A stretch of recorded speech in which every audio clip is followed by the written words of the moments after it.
Olá, seja muito bem-vindo. Eu sou Frinéia Chaves, você está ligado na TV Universitária e começa agora mais uma edição do programa UFO no Plural. A pauta de hoje destaca o lançamento em Minas Gerais do Dicionário Crítico de Gênero. Estão no estúdio comigo os organizadores desta obra, Ana Maria Collin, que é pesquisadora sênior da CAPES, e Losandro Tedeschi, historiador e coordenador da Cátedra Unesco em Gênero. Sejam muito bem-vindos, é um prazer recebê-los aqui e obrigada por aceitar o nosso convite. Prazer é nosso, Frinéia. Ok. Nós agradecemos. De quem é que surgiu essa ideia? A ideia desse dicionário, que eu aproveito para mostrar aqui a capa dele, é uma ideia conjunta, minha e do Losandro, e nós trabalhamos durante mais de 4 anos até chegar no resultado final, que é esse dicionário, que tem quase 700 páginas. E é um trabalho realmente árduo, porque envolve muitas atividades no campo, não só da história, mas no campo do conhecimento. Uma primeira iniciativa, de fato, é escolher os verbetes que dizem respeito às questões de gênero, e com uma tentativa de auxiliar realmente os estudos do trabalho de quem quer se adentrar nesse tema, ou quem já trabalha com um gênero e quer aprofundar. E depois dessa escolha, muitas outras etapas, como escolher a nível internacional, não só brasileiro, especialistas de gênero que dominam os verbetes que nós escolhemos anteriormente. Depois da escolha de nomes, vem o convite para essas pessoas, né, para escreverem com uma carta convite, onde também as regras de edição, e aí começa então uma negociação, eu e Losandro, com os autores que aceitam. Aliás, todos aceitaram, foi um aceite, realmente foi muito interessante, uma negociação entre a feitura dos verbetes e até chegar ao final do livro, né, que é um motivo de orgulho nosso nesse dicionário. E até para quem tem a oportunidade de agora ter a grande contribuição no momento que o Brasil discute, né, a questão do Plano Nacional de Educação e querendo rever aí o combate à discriminação, né, ao preconceito. Muito bem-vinda à obra. Os verbetes, eles nascem exatamente nessa intenção de construir um esclarecimento sobre categorias que não só no universo acadêmico que nós usamos no cotidiano de sala de aula, mas também para a sociedade civil como um todo. Então o dicionário ele foi pensado como essa ferramenta pedagógica que possibilita, dentro não só do universo acadêmico, mas também social, o esclarecimento sobre categorias, sobre ferramentas que a gente usa no cotidiano quando se avalia, quando se estuda as questões de gênero. Então esse é um sentido especial também do dicionário. Eu só queria pegar um gancho aqui, Frinéia, dessa questão no Brasil atual. Eu pesquiso gênero há mais de 20 anos, tenho outros livros publicados, inclusive, sobre essa questão, assim como o Losandro, assim como a colega Vera, né, aqui da UFO, Vera Pug, que também faz verbete. Mas o Brasil está vivendo hoje uma situação muito ímpar. Há um retrocesso no Brasil hoje, nos últimos 2 anos, sobre a questão de gênero, como nós nunca vimos. Eu não tenho que ser especialista para saber, para olhar, para ver, para sentir o estrago que o Congresso Nacional está fazendo hoje, né, tanto a bancada evangélica, como nós chamamos assim, como a bancada da bala, que são totalmente contrários a qualquer avanço nas questões de gênero, da sexualidade, na questão da discriminação do aborto. Nós vemos hoje que essas questões elas são mais candentes do que nunca. Sim. E eu sempre levanto uma outra questão que me incomoda particularmente, e aqui não é nem um jogo, uma fala política e nem juízo de valor. Nós acharmos uma coisa maravilhosa que o Brasil tenha eleito pela primeira vez uma presidenta mulher. Independente de gostar ou não da Dilma Rousseff, não é essa a questão, mas uma mulher ocupando o posto máximo num país que é tremendamente machista e patriarcal. E, infelizmente, nós vemos agora que ter uma presidenta mulher no Brasil, ao invés de auxiliar do gênero, tem está prejudicado em muitas questões. Eu disse, mas eu nunca vi chamar um político de vagabundo.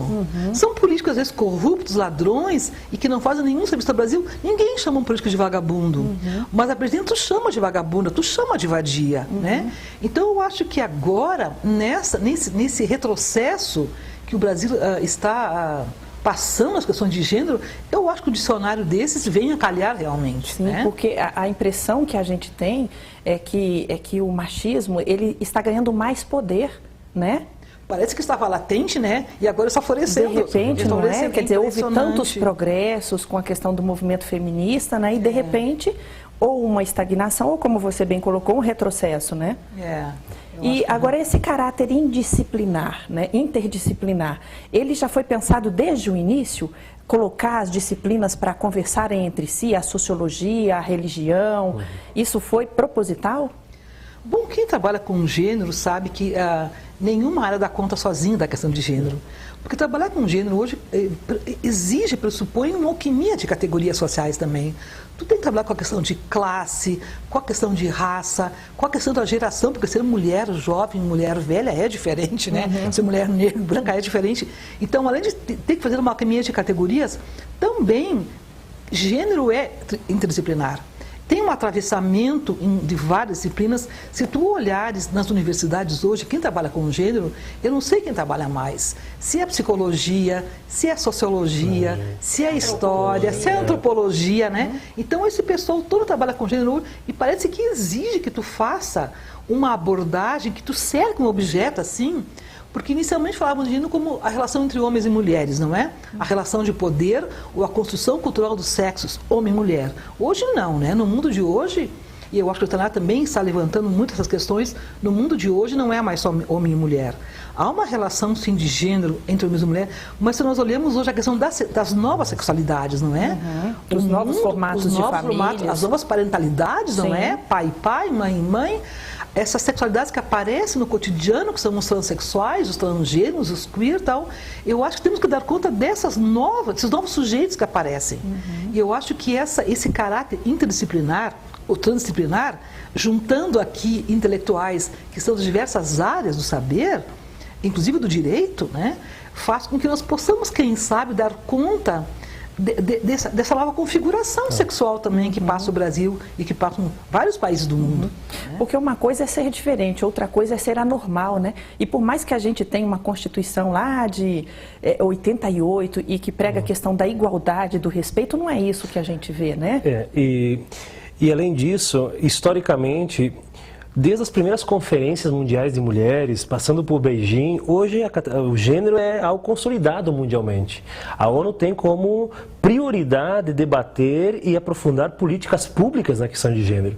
E, inclusive por isso que a Unesco, no Brasil e no mundo todo, né, a Unesco é prioridade políticas que venham a pensar as questões de gênero nas comunidades, nos países, enfim.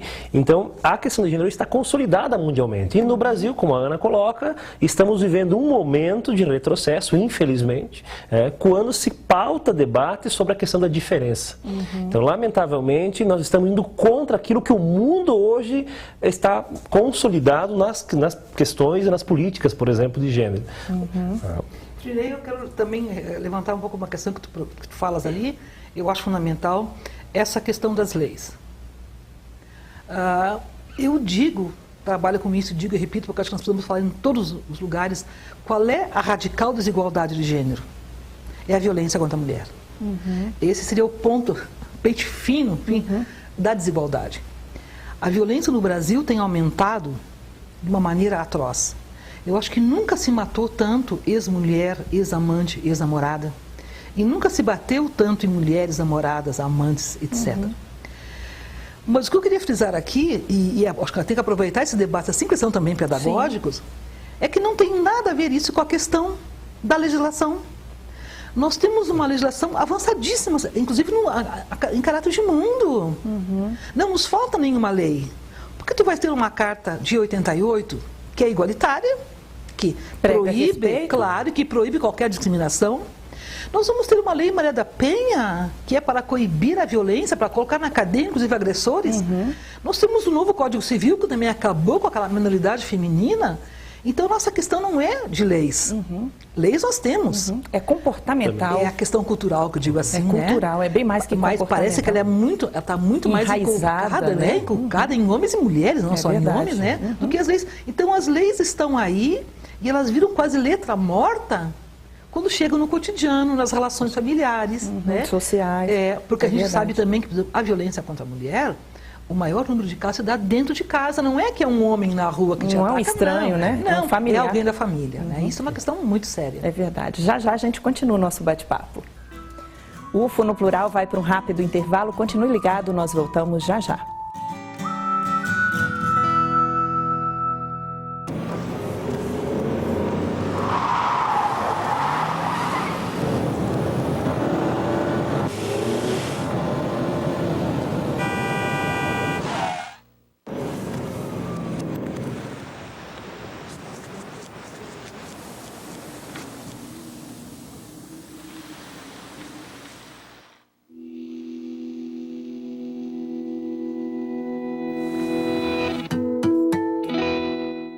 Informação mais ágil, dinâmica e um novo formato. Comunica.ufo.br, o portal de comunicação da Universidade Federal de Uberlândia. Comunica.ufo.br. UFO no Plural está de volta hoje destacando o lançamento em Minas Gerais do Dicionário Crítico de Gênero. Comigo no estúdio, os dois organizadores desta obra. No bloco anterior, falávamos que as leis existem sim, temos uma legislação de certa forma até avançada com relação a outros países e que é uma questão cultural. A discussão sobre gênero, Losandro, na minha avaliação, há muito tempo ultrapassou os muros da academia e hoje ela já é discutida em diversas instâncias políticas, social. Você vê assim também? Ela é fundamental. Além de fundamental, ela deve ser prioritária no Brasil. E o que nós estamos vendo é que as escolas públicas, principalmente as escolas públicas, desde o ensino primário, passando pelo secundário e até o ensino superior, é necessário que as questões de gênero perpassem toda essa dimensão educativa e pedagógica nas escolas. Pensar a diferença nas escolas hoje é pensar exatamente a respeito do outro. É pensar exatamente na questão da inclusão de quem hoje não, dos jovens que não, por exemplo, não se adequam, não se encaixam no masculino ou no feminino, na bipolaridade, por exemplo. Estamos falando, por exemplo, dos transvestis, dos homossexuais, de outras identidades. E se a escola não pensar isso, se a escola não consegue construir metodologias e ferramentas adequadas para construir o respeito à diversidade, seja étnica, sexual, social, por que não? Nós vamos estar acabando construindo uma educação que não inclua, uma educação que é desigual. Então, a questão de gênero ou estudar o gênero, ter o gênero nos planos curriculares das escolas e também na universidade, possibilita nós pensarmos a diferença. Num país nosso, como nós temos no Brasil, na América Latina, tão plural, com tantas diferenças, sejam étnicas, raciais, não ter gênero como elemento aglutinador e potencializador de respeito às diferenças é um atentado à alteridade. Então, esse é um grande desafio. Inclusive, esse desafio é pautado pela própria Unesco, quer dizer, como um farol que possa guiar práticas pedagógicas inclusivas, tendo o gênero como esse farol. Eu quero só fazer uma complementação aqui, porque eu acho importantíssimo, tu falaste no começo do programa isso, Frineia. Nós dizíamos assim da radical desigualdade que é a violência contra a mulher. E nós sabemos pelo mundo afora que no Brasil também se gasta milhões de reais no combate a esse caso de saúde pública, né, que é a violência contra a mulher. E estamos assistindo agora, pelo Brasil lá fora, a votação, e em muitos municípios, e em muitos estados, a retirada dos planos de educação das questões de gênero. Eu tenho ficado enlouquecida com isso. Sim, 14 estados, a última a reportagem que eu li. Que retiraram, e alguns que não votaram ainda. Sim. E o mais interessante é que a discussão que está pautando essa retirada se passa como se fosse uma acusação. Temos que retirar dos planos a ideologia de gênero. Então, essa palavra ideologia, ela aparece como maldita para retirada. E a gente tem conversado com alguns políticos também, inclusive ontem à noite aqui estiveram também alguns políticos no nosso debate. Parece que esses políticos, vou dizer que eles não têm obrigação de saber as questões de gênero, nós também não queremos que o Brasil lá fora todos saibam o que são as questões de gênero, mas eles têm obrigação de saber, de uma certa maneira, como andam as relações sociais também entre os sexos. E eles dizem que não foi feita uma discussão com especialistas, ou com quem fosse, com professores, né, para dizer, afinal de contas, o que é gênero, o que é o debate de gênero. Com tantos especialistas, não é? Por que não convidam? Ignorante todo mundo pode ser, né? Ele não pode repassar essa ignorância para o outro. Mas eu acho que é uma pressão, porque eu fiquei assim preocupada, que interessante, porque o ministro, recém há pouco, ele disse que ele é a favor de que continue mas falou um pouco tarde demais, eu acho, né, sobre essa questão. Eu digo, mas que interessante isso, porque até ontem não se falava sobre isso e agora aparece um efeito dominó do Maranhão, ao Rio Grande do Sul, a Brasília, Itapitinga e tal, todo mundo debatendo, tirando. Parecia um efeito dominó de caírem as pecinhas. Digo, mas quem é que será que está articulando, no fundo, essa questão para que apareça assim?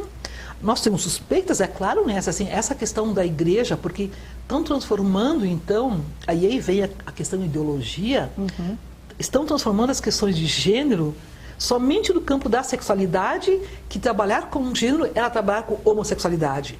E quando eu penso assim, então as bancadas evangélicas, né, católicas, o que for, né, são contrárias, porque isso é um assunto tabu, um assunto proibido. E é por isso que retiro, é mais fácil retirar do que discutir, do que aprender, propor soluções. Do que aprender, né, uma nova forma de se relacionar, né? Então, acho que a gente precisa falar sobre isso, né? Porque está na mídia, toda a mídia, né?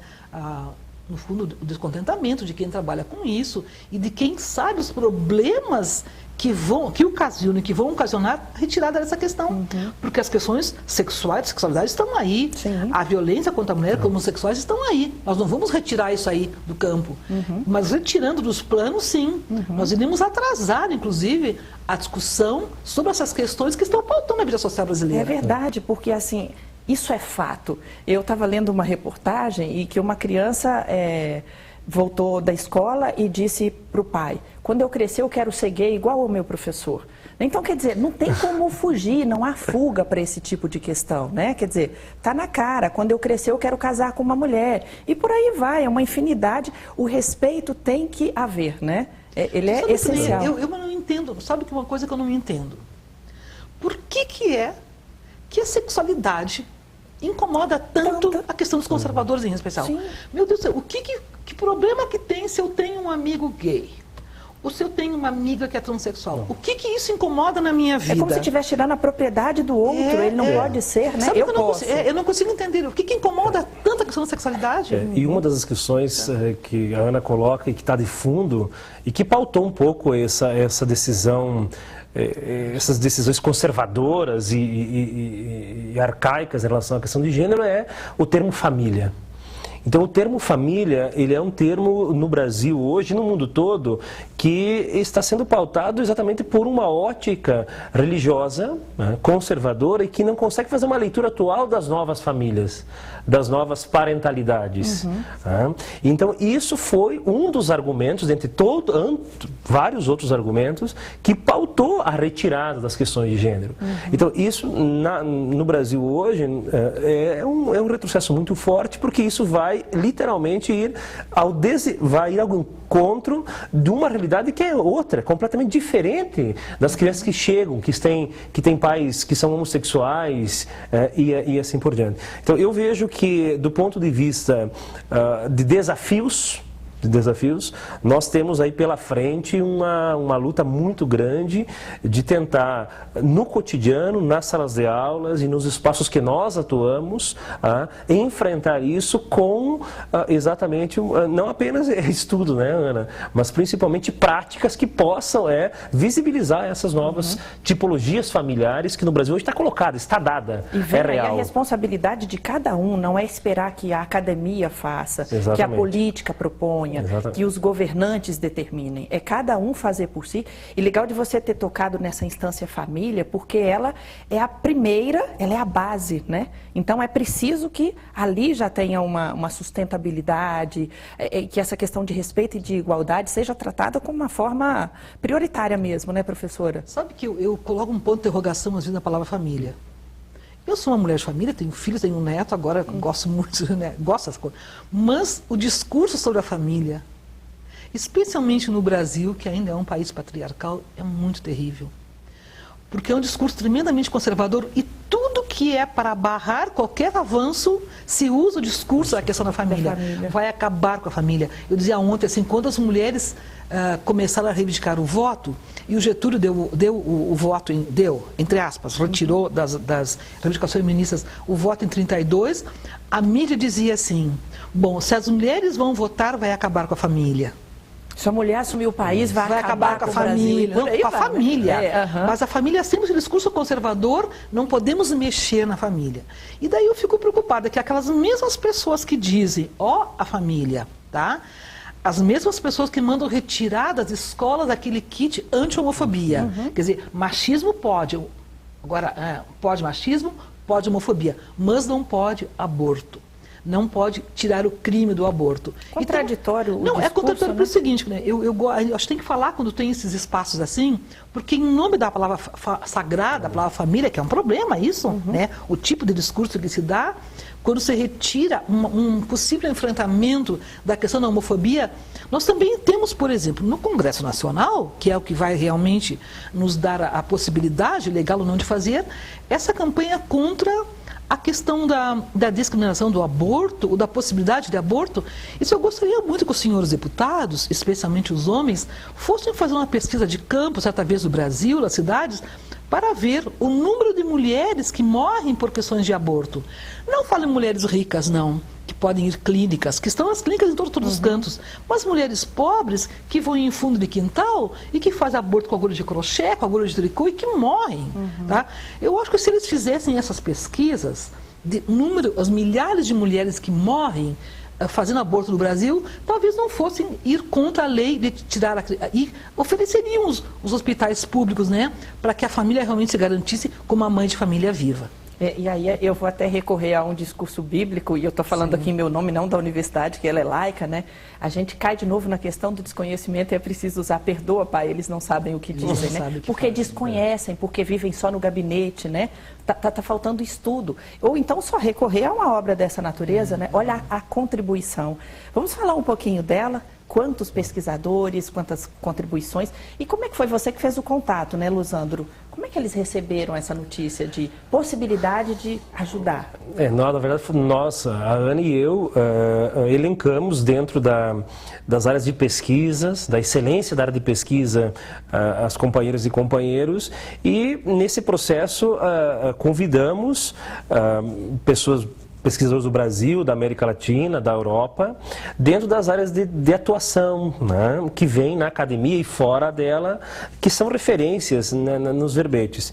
Então o dicionário ele nasce nessa pluralidade, né, ele é, na verdade, eu gosto de usar um pouco o exemplo, ele é um mosaico, né, ele é um mosaico de experiências, não apenas acadêmicas, mas também de experiências práticas de pessoas, de pesquisadoras e pesquisadores que atuam há muitos anos, né, nas questões de gênero, como a gente falou há pouco, a Ana colocava, que são questões interdisciplinares, transdisciplinares, e esse convite foi sendo feito, da Ana e eu, de 3 anos, 4 anos, né, Ana, para cá, 3 anos para cá, e todo mundo recebeu isso com uma maior satisfação e, inclusive, uma das nossas grandes satisfações foi, a gente apresentou a ideia do dicionário à historiadora Michelle Perrault, a historiadora francesa Michelle Perrault, que tem muitas obras produzidas, é o maior nome da historiografia, pioneira, né, da historiografia feminina no mundo todo.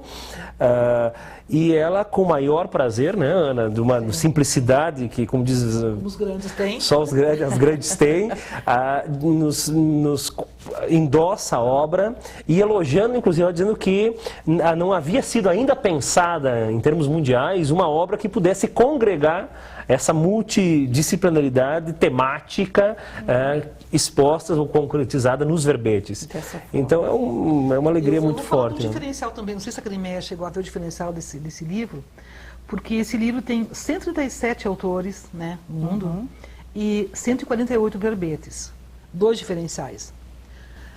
Quando nós falamos em verbetes no dicionário, a gente sempre pensa na questão temática, né? O tema tal. Então, aborto é um tema, homossexualidade é um tema, gênero é um tema, mas também optamos por elencar nomes, desde autores de discursos, muitos já mortos, e que são ferramentas teóricas para trabalhar com um gênero, até nomes de mulheres, inclusive de homens, que são feministas e tal. Então, ele é temático e também nome de autores. E ele estabelece o contraditório. Tem Freud aí, o Freud Sim, que dizia, claro, a mãe É a causa dos problemas de todo mundo. E a mulher é uma invejosa porque tem a machista. falta do falo, não é? Sim. Ela sofre de inveja. Sim, ela não porque vai não tem poder o fazer falo, justiça porque não tem o falo. né? Mas precisamos colocar porque ele tem muitos temas. E é o primeiro homem que vai teorizar a sexualidade. Então precisamos colocar ele, né? De qualquer maneira. Mas o diferencial que tem aqui também me agrada muito, também agrada ao Losandro, é claro, é que nós temos muitos autores da América Latina e México, Argentina, Peru e tal, também muitos da Espanha, Portugal, e a francesa e a norte-americana escrevem em espanhol.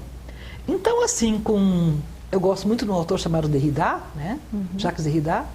Ele vai dizer que cada tradução é um novo texto, né? Que sempre que tu traduz é um novo texto.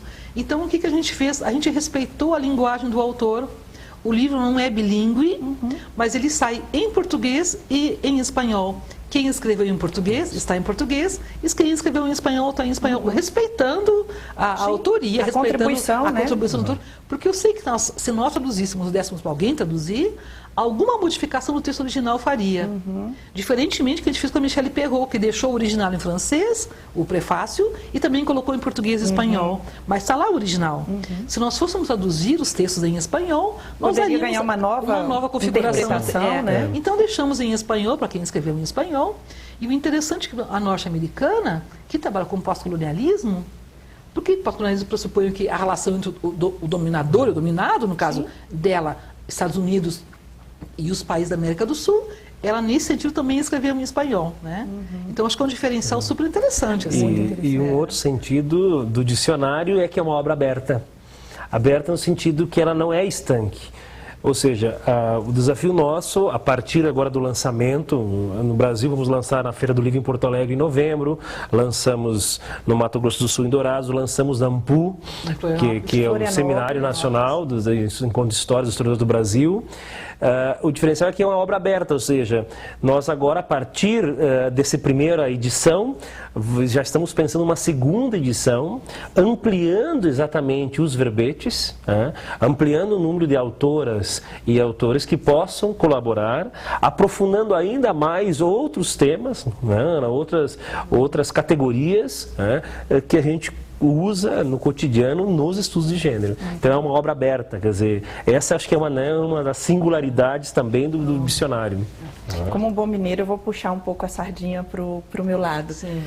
Alguém aqui da Universidade Federal de Uberlândia contribuiu? Bom, eu quero fazer um registro aqui para uma pessoa que nós fizemos um agradecimento especial no dicionário por que eu acho que ela é um grande destaque nas questões de gênero a nível brasileiro, a nível nacional, que é a professora aqui, a professora Vera Lúcia Puga. Tá? A Vera Puga faz verbete aqui nesse dicionário, mas foi uma apoiadora, enfim, incondicional desde o começo. Porque numa obra assim tão grande quanto essa, com tantas pessoas, a gente passa por alguns empecilhos, alguns problemas, né? E tu tem que ter algumas pessoas com quem tu faça um debate, que uma possa te apontar um caminho, né? E eu acho que a Vera Puga aqui da UFA, ela fez esse serviço conosco. Tá? Então, além dela ter um verbete aqui, nós temos também um agradecimento especial para ela.